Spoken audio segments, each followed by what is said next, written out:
Ano niya sir, baka Saturday, makatilit na tayo. Good morning po sa ating lahat. Dito po tayo ngayon sa Tansa, dito sa mga palaisdaan. At ito yung sinasabi natin na gusto natin madikit na yung itong kalye po na to papunta dun sa landfill para mas mabilis yung trabaho po natin. Dahil ngayon puro by barge natin dinadala lahat ng heavy equipment, lahat ng gamit po. So malapit na po at 24 hours po yung trabaho po dito. Ayan, makikita nyo yung mga truck po yan, dinideliver po dito. So kahapon po, doon po ako sa kabila sumakay. Umikot pa akong Malabon para magbangka. So ngayon, dito na lang po ako magbabangka papuntang landfill. So yan, nakita po ninyo, malapit na po. So ito rin po yung kalye na sinasabi nating road dike mula sa C4. Okay? So C4, dire-diretso yan papuntang Tansa at makakarating na po tayo dito. Makakadaong ba tayo ng bangka doon? Yes. Pwede. Doon. Ayan, para makita natin kung gaano kalapit na tayo.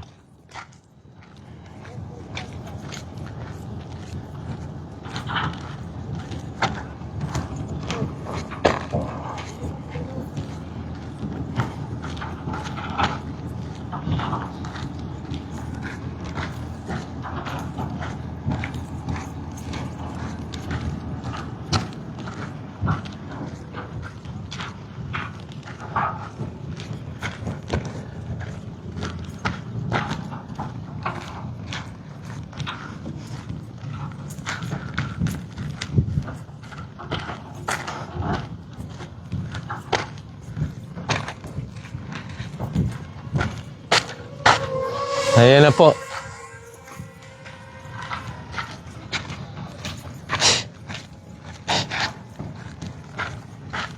Morning po. Morning. Okay, sige. Hanggang kailan tayo dito? Makonekta yan.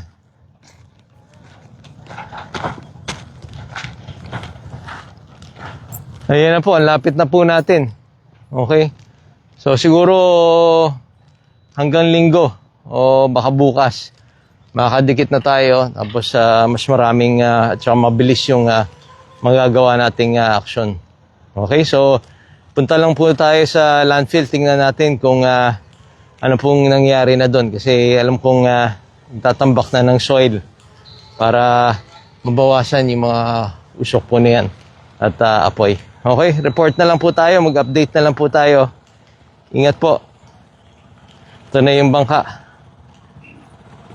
So kahapon doon pa kami sa Dampalit sumakay ng bangka. So ngayon, dito na lang tayo sasakay papunta doon. Ang lapit na.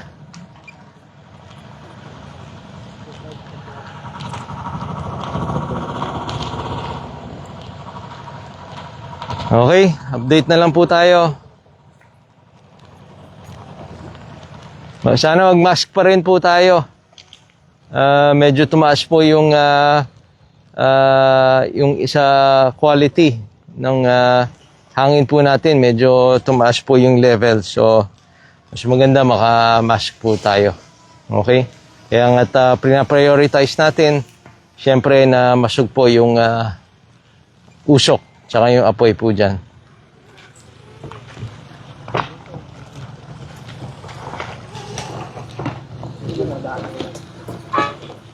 Kaya ba?